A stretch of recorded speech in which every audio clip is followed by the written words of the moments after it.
What if I told you the family immigration process you've been relying on for years is about to change dramatically? Thousands of families across America are waking up to a new reality. Bringing their loved ones to the United States just got significantly more complicated. In January 2026, the Trump administration announced major changes to I-30 family petition rules that could affect your ability to sponsor parents, siblings, spouses, and children. If you have a pending petition or you plan to file one, the next few minutes could determine whether your family stays together or remains separated for years to come.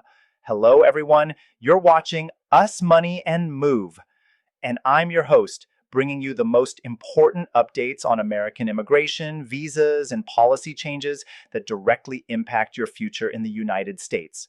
Today, we're breaking down the latest announcement on family-based immigration and the I-130 petition process.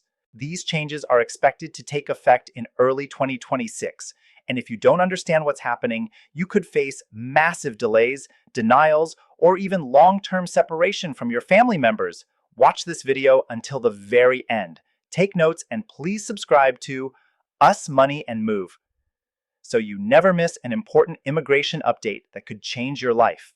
Let me start by explaining what the I-130 petition is and why it's so critical to family immigration in America. The I-130, officially called the Petition for Alien Relative, is the foundation of family-based immigration to the United States. This is the form that U.S. citizens and lawful permanent residents file with USCIS to establish a qualifying relationship with a foreign family member. Once the I-130 is approved, it confirms the relationship is valid and your relative can then apply for an immigrant visa through consular processing, or if eligible, adjust status inside the United States to become a permanent resident. The I-130 covers different family relationships, including immediate relatives like spouses, unmarried children under 21, and parents of U.S. citizens, as well as preference categories for siblings, married children, and adult children. For decades, family reunification has been a cornerstone of American immigration policy. Millions of immigrants have used the I-130 process to bring their loved ones to America legally. But in January 2026, major policy changes were announced that are reshaping how these petitions are processed, evaluated, and approved. These are not minor technical adjustments. These are significant shifts that reflect a broader enforcement-focused approach and an effort to reduce overall immigration numbers, particularly in family-based categories. First, there is significantly increased scrutiny and heavier documentation requirements for I-130 petitions. Under the new guidelines, USCIS is requiring petitioners to submit substantially more evidence to prove the legitimacy of family relationships. In the past, basic documents like birth certificates, marriage certificates, and proof of the petitioner's citizenship or permanent residency were often sufficient for straightforward cases. Now, under what's being described as enhanced vetting, even routine I-30 petitions may face much more intensive review. USCIS may ask for extensive documentation of the relationship history, stronger proof of financial interdependence for spousal petitions, detailed affidavit from third parties, photo evidence spanning the full relationship timeline, and in many cases, certified translations of foreign documents from approved translators. In practical terms, preparing an I-130 petition becomes more complex and more expensive. Many people may feel they need an immigration attorney or a qualified professional to help compile the evidence correctly. You may need paid document translations. You may need affidavit from friends, family members, and colleagues who can attest to your relationship. And even after submitting all of this, processing times may rise because officers will spend more time reviewing each petition. Cases that used to be approved in 6 to 12 months may now take 18 months or longer, and that's only the I-30 stage, not the entire immigration process. Second, there are stricter financial requirements for sponsors. When you file an I-130 petition, you're not only proving a family relationship, you're also committing to financially support your relative so they don't become a public charge in the United States. This is typically done through Form I-864, the Affidavit of Support. Under prior standards, the sponsor's income requirement was commonly based on 125% of the federal poverty guidelines for the household size. If you didn't meet the threshold, you could often use a joint sponsor. Now, the financial standards are tightening. Proposals indicate the income threshold could increase to 150% or higher. The use of joint sponsors may be limited, making it harder to qualify if you personally don't meet the income requirement. Assets may be scrutinized more aggressively, and having assets may not be enough to overcome an income shortfall unless you can prove they're liquid and readily available. Here's what that means for real families. If you're a U.S. citizen sponsoring only a spouse, you might currently need around $28,000 per year, depending on the guideline chart and year. If the threshold moves to 150%, that number could jump to roughly $33,000 or more. If you're sponsoring multiple family members, like a spouse and parents, the required income rises quickly. For a household of four, you could be looking at $50,000 or more annually. Many American families simply don't earn that much, especially in lower wage industries. The result is that working class and lower middle class sponsors may find it much harder to bring loved ones through family-based immigration. Third, there are expanded grounds for denial and increased use of requests for evidence, also known as RF. An RF is a notice from USCIS asking for additional information or documentation before they make a decision.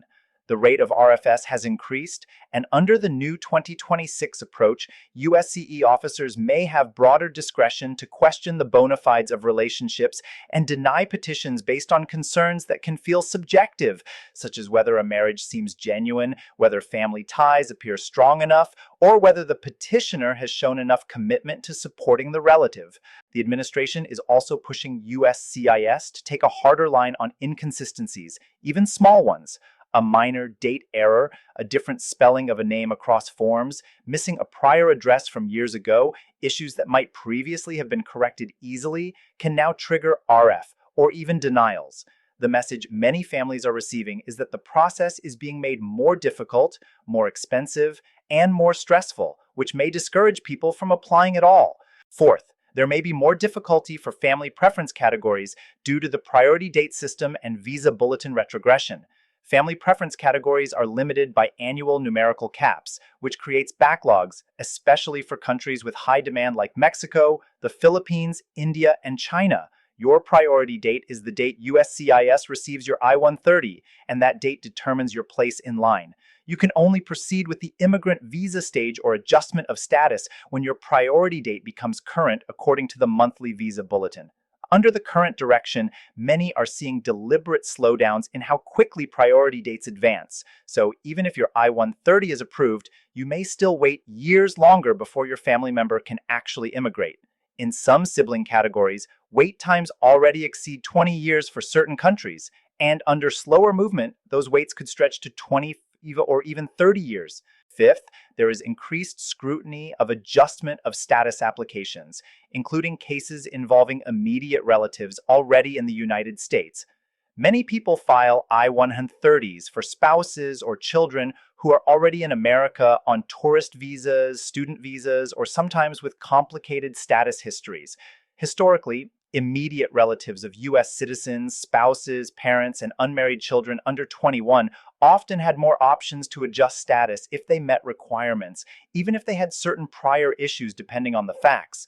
Under the new approach, USCIS is taking a stricter view of overstays, unlawful presence, and suspected fraud. Even immediate relatives may face longer processing times, more interviews, more investigation, and higher denial risk.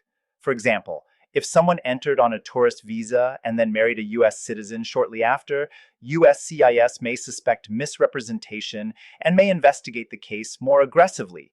Officers may look for any reason to deny, including gaps in documentation, minor violations, or anything they interpret as fraud. Let's talk about how these changes can affect specific family categories. If you're a U.S. citizen sponsoring a spouse, you should expect heavier evidence requirements to prove the marriage is real, more in-person interviews, and detailed questioning about your relationship, daily life, finances, and plans. They will be looking for inconsistencies. If you're a U.S. citizen sponsoring parents, you may face the same enhanced documentation and financial review and any prior immigration issues your parents may have. Previous overstays, unlawful presence, old denials could be examined more critically. If you're a lawful permanent resident sponsoring a spouse or unmarried children, the situation can be even more challenging because you're in preference categories with longer waits. And USCIS may also scrutinize whether you're properly maintaining your own permanent resident status. For siblings of U.S. citizens, the category is already the slowest, and there has been discussion about eliminating it altogether. Even if that would require Congress and hasn't happened, the fact it's being discussed shows the direction of policy. Now, what can you do to protect your family's immigration prospects? First, if you're planning to file an I-130 petition, file as soon as you can. Your priority date is locked in on the day you file, and every month you wait can add more time to an already long process. Second, prepare the most complete and well-organized petition package possible. Don't submit only the minimum. Include strong evidence of your relationship, detailed affidavit, photos, communication records, and where relevant financial documents showing joint accounts, shared responsibilities, or genuine interdependence. Third, seriously consider hiring an experienced immigration attorney. With higher scrutiny, professional guidance can help you avoid mistakes, identify weak points before USCIS finds them, prepare for interviews, and respond properly to RFS. Fourth, make sure you meet the financial requirements. Review your income carefully. If you're close to the threshold, plan early. If joint sponsorship is still an option in your situation, line it up in advance. If you plan to use assets, be prepared to prove they are liquid, accessible, and properly documented. Fifth, be accurate and truthful on every form. With stricter review, false statements or material omissions can lead to denial and potentially serious consequences. Even honest mistakes can create delays, so triple check key every detail before submitting. Sixth, if you receive an RF, respond quickly and thoroughly. You may have only 30 to 60 days. Provide everything requested. Address each concern directly, and if you're unsure how to respond, get legal help immediately. It's also important to understand your rights. If your I-130 is denied, you may have the option to appeal or file a motion to reopen or reconsider, but these steps are time-sensitive and technical. In some situations, it may be better to correct the issues and file a new petition rather than appeal. The best choice depends on the facts of your case, so legal advice matters. Also, stay informed. Immigration policy can change quickly, and rumors can seriously damage cases. Follow reliable sources like US Money and Move, where we break down changes clearly and explain what they mean for real people. Don't rely on unverified social media posts or someone told me advice. If you filed an I-130 before these standards took effect, understand that USCIS may still apply updated scrutiny to pending cases. If you get an RF asking for more evidence, that can be the new approach showing up in your case, and you must respond strategically. And remember, family-based immigration isn't the only path. Depending on your situation, you may want to explore employment-based options, the diversity visa lottery, humanitarian pathways, or other lawful strategies. Each has its own requirements, but it's worth understanding all possibilities. Let me also warn you about common mistakes that have become even more costly under stricter rules. Rushing the petition and submitting a weak package, hiding or failing to disclose past immigration violations, not maintaining legal status while a petition is pending when required, and failing to update USCIS about address or major changes, which can cause you to miss important notices. The overall approach we're seeing represents a major shift away from family reunification as the central principle. Whether you agree or disagree, understanding the direction matters because it helps you plan realistically. If this direction continues, you should expect continued tightening, more enforcement, and more obstacles in the family-based process.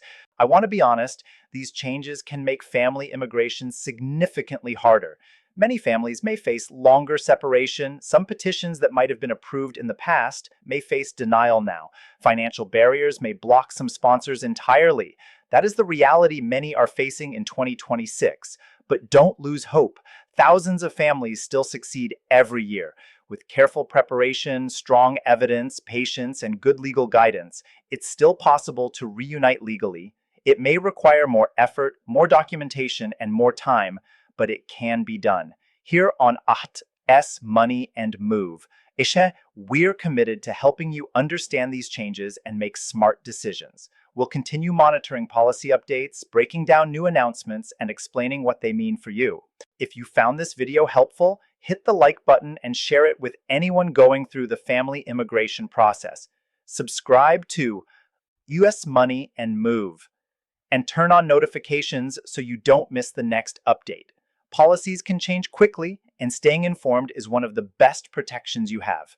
Drop a comment below with your questions or tell me what topic you want next. I read the comments, and your feedback helps me create content that addresses your real concerns. Remember, knowledge is power in immigration. The families who succeed are the ones who understand the rules. Prepare thoroughly and act strategically. If you're planning to sponsor a family member, start preparing now. Gather your documents, review your financial situation, and if needed, consult with an immigration attorney. The sooner you act, the better your chances. This is Us, Money, and Move, and I'll see you in the next video. Stay informed, stay prepared, and don't give up on bringing your family together. Take care.